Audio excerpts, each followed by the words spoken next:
चुनाव आप पूरी तरह हार रहे हैं, लास्ट दांव खेल रहे हैं कि मच्छी कोई खाएगा तो भावनाएं आहत होंगी, मंगलसूत्र खतरे में, मुसलमानों का नाम लेकर घुसपैठिया बताकर पाकिस्तान का जिक्र कर रहे हैं और आज मंदिर तक पे बुलडोजर चलाने की बात कर रहे हैं। अब तो देश के प्रधानमंत्री इंटरव्यू भी देने लगे।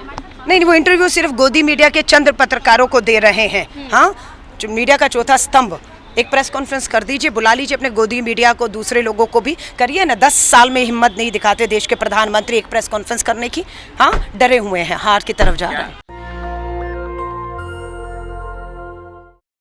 कई अन्य राज्यों में जा रही हैं, भ्रमण कर रही हैं, लोगों से मिल रही हैं, क्या रिस्पांस मिल रहा है चुनाव को लेकर? देखिए, मैं पूरे देश के 27 राज्यों में होकर आई हूँ, है ना। कम से कम नहीं तो 100 से ऊपर नारी न्याय सम्मेलन, आधी आबादी, उनके मुद्दे साफ ये तय है। महंगाई और बेरोजगारी आधी आबादी के लिए आज सबसे बड़ा मुद्दा है और प्रधानमंत्री मोदी जी को बता दीजिएगा, बहनें कह रही हैं कि महंगाई और बेरोजगारी की वजह से ही वो आज घरेलू हिंसा की सबसे अधिक शिकार हो रही हैं, क्योंकि महंगाई इतनी है, काम और कमाई नहीं है, कर्ज ले रहा आदमी कर्ज नहीं चुका पा रहा, गुस्सा घर में महिला पर निकल रहा है, घर की औरत पे निकल रहा है, जिसके दोषी कोई और नहीं, प्रधानमंत्री मोदी जी आप हैं। सो इन मुद्दों से भटका कर आप माँ से महंगाई नहीं, माँ से मंगलसूत्र पे बात कर रहे हैं। 2 भैंस खोल के ले जाएंगे, मंदिर पे कांग्रेस आई बुलडोजर चला देंगे। लोग हंस रहे हैं कि आपका ये धर्म का कार्ड फेल हो गया पूरी तरीके से। चुनाव आप पूरी तरह हार रहे हैं, लास्ट दांव खेल रहे हैं कि मच्छी कोई खाएगा तो भावनाएं आहत होंगी, मंगलसूत्र खतरे में, मुसलमानों का नाम लेकर घुसपैठिया बताकर पाकिस्तान का जिक्र कर रहे हैं और आज मंदिर तक पे बुलडोजर चलाने की बात कर रहे हैं, है ना। तो ये सब चीज़ें देश समझ चुका है। कहीं मोदी की भाजपा की कोई लहर नहीं है, 200 से कम सीटों पर निपटने वाला है।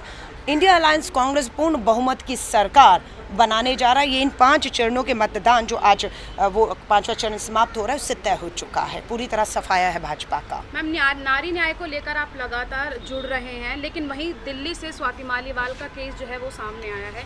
स्वाति मालीवाल का जो ये केस सामने आया है, इसको आप किस तरीके से देखते हैं? देखिए, मैं बार बार कह रही हूँ, स्वाति मालीवाल को मैं जानती हूँ, महिला आयोग की अध्यक्ष रही 10 सालों तक, राज्यसभा सांसद हैं, सशक्त महिला हैं, जागरूक जानकार हैं, अपने कानूनी हक अधिकारों को जो जानती है, लड़ना जानती है। न्याय मिल जाएगा, उसको मेरी चिंता नहीं है। उसके साथ तो राष्ट्रीय महिला आयोग भी चिंतित हो गई। वो राष्ट्रीय महिला आयोग, वो प्रधानमंत्री जी उस पर बोल रहे हैं, पूरी भाजपा साथ दे रही है ना। तो इसको तो न्याय मिल जाएगा। मुझे चिंता है साक्षी मलिक की FIR क्यों नहीं हुई, क्यों सुप्रीम कोर्ट को फटकार लगाकर ब्रजभूषण शरण के खिलाफ दिल्ली पुलिस को FIR करानी पड़ी, क्यों संदीप सिंह मंत्री हरियाणा सरकार में आज भी बना हुआ है, क्यों बिल्किस बानो के 11 बलात्कारियों को छोड़ने का अपराध प्रधानमंत्री नरेंद्र मोदी जी आपने किया, क्यों अंकिता भंडारी के दोषियों को आज भी सजा उत्तराखंड में आपने नहीं दिलाई है, क्यों BHU की बेटी के साथ सामूहिक बलात्कार करने वाले आपके IT सेल के लोगों को सजा नहीं मिली। तो हम जो लड़ाई, हमें चिंता उन बेटी और उन बहनों को न्याय दिलाने की करनी है जहाँ पर अपराधी या तो भाजपा का नेता है या भाजपा का संरक्षण प्राप्त है। स्वाति मालीवाल के मामले में चिंता किसी को करने की जरूरत नहीं है, कानून अपना काम कर रहे हैं और बिल्कुल उसके साथ न्याय होगा। अब मैं फिर ये कह रही हूँ, कानून ने अपना काम शुरू कर दिया है ना। विभव ने भी एक शिकायत की है, पुलिस उनको पूछताछ कर रही है। स्वाति मालीवाल भी पुलिस में है, FIR हो चुकी है, जांच हो रही है और हम यही मांग करते हैं जल्द से जल्द जांच हो, सारे सबूत तथ्य दोनों आपके पास हैं और न्याय होना चाहिए। आखिरी सवाल है, कुमार पे जो हमला हुआ है उसको आप किस तरीके से देख रहे हैं, क्योंकि जिसने हमला किया है उसके फोटो मनोज तिवारी के साथ दिखाइए। ये सवाल आपको मनोज तिवारी जी को करना चाहिए। ये शख्स जिसने कन्हैया कुमार पर हमला किया वो आपके साथ बैठा हुआ है। आपके कहने पर, आपके उकसाने पर यह हमला हिंसा हुई है, ये जवाबदेही आपको मनोज तिवारी और भाजपा के नेता JP नड्डा जी तक से पूछनी चाहिए कि क्यों आप हिंसा पर उतर आए। सच्चाई ये है कि चुनाव बुरी तरह से हार रहे हैं, अब हार में, बौखलाहट में, गुस्से में हिंसा पर उतर आए हैं, जिससे बेनकाब हुए हैं मनोज तिवारी। आप एक आखिरी सवाल है कि मोदी जी का जो M फैक्टर काम कर रहा है, मटन, मछली, मंगलसूत्र, उस पर इंडिया गठबंधन कामयाब हो पाएगा कि नहीं? नहीं, देखिए, ये सब मुद्दे उठा के प्रधानमंत्री नरेंद्र मोदी जी ने खुद को बेनकाब कर दिया, अपनी हार, अपनी हताशा बता दी है।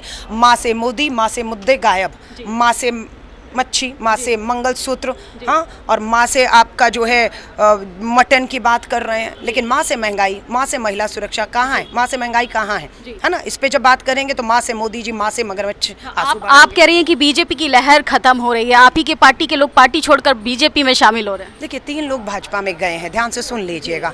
पहले वो जिन्हें सत्ता का लालच है, जिसमें ज्योतिरादित्य सिंधिया राज्यसभा केंद्रीय मंत्री बनना था, सत्ता का लालच। दूसरे वो हैं जिन पर ED के मामले दर्ज हैं, भ्रष्टाचार में जेल जाना था, भाजपा की वॉशिंग मशीन में धुलकर भाजपा में चले गए हैं, है ना, क्योंकि ईडी के भ्रष्टाचार के मामले थे। तीसरे वो लोग हैं जिन्हें अपना भविष्य देखना था कि भैया वहाँ सत्ता आती हुई उनको दिख रही है, इसलिए वो सत्ता देखकर अपने लालच में गए हैं, है ना। धन, बल, सत्ता, पैसा, डर, ये सब उनको वहाँ लेकर गया। और जो नई सत्ता, धन, बल, डर रहे वो इंडिया अलायंस में मजबूती से खड़े हुए हैं और लड़ रहे हैं। जी, प्रज्वल रेवन्ना को लेके आरोप लगता है, मोदी जी का कहना है कि वहाँ तो कांग्रेस की सरकार है, फिर भी प्रज्वल रेवन्ना देश छोड़ देते हैं।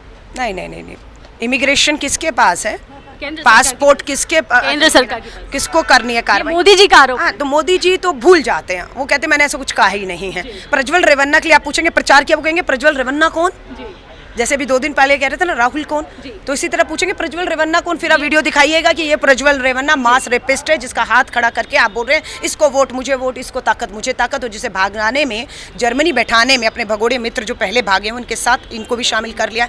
हिम्मत हो प्रधानमंत्री जी, नियत हो बेटियों को न्याय दिलाने की, तो प्रज्वल रेवन्ना को जर्मनी सरकार से आपको बात करनी है, देश को सौंप कर कर्नाटक सरकार को सौंपिए। SIT का गठन हो चुका है, फांसी की सजा हो ये हम सुनिश्चित करेंगे। मीडिया को लेके सवाल विपक्ष बहुत उठाता है। एक लास्ट सवाल मैम, कि अब तो प्रेस कॉन्फ्रेंस पे सवाल उठाते हैं, अब तो देश के प्रधानमंत्री इंटरव्यू भी देने लगे हैं। नहीं, वो इंटरव्यू सिर्फ गोदी मीडिया के चंद पत्रकारों को दे रहे हैं। हाँ, जो मीडिया का चौथा स्तंभ, एक प्रेस कॉन्फ्रेंस कर दीजिए, बुला लीजिए अपने गोदी मीडिया को, दूसरे लोगों को भी करिए ना। 10 साल में हिम्मत नहीं दिखाते देश के प्रधानमंत्री एक प्रेस कॉन्फ्रेंस करने की। हाँ, डरे हुए हैं, हार की तरफ जा रहे हैं। तो ये थी महिला कांग्रेस की प्रेसिडेंट अलका लांबा। हमारी बातचीत पे आप लोग अपनी प्रतिक्रिया ज़रूर दीजिए। क्या वाकई में सरकार जो है सत्ता से जाने का डर सता रहा है, या वाकई में मोदी जी की जुबान पर उम्र का असर है? नेशनल दस्तक की आपसे गुजारिश है कि अगर इसको बचाना चाहते हैं तो नेशनल दस्तक को सब्सक्राइब करने के लिए रेड कलर के सब्सक्राइब बटन को दबाएं, फिर बेल आइकन की घंटी दबाएं। नेशनल दस्तक को बचाने के लिए बहुत जरूरी है कि हर खबर को शेयर करें, लाइक करें, कमेंट जरूर करें।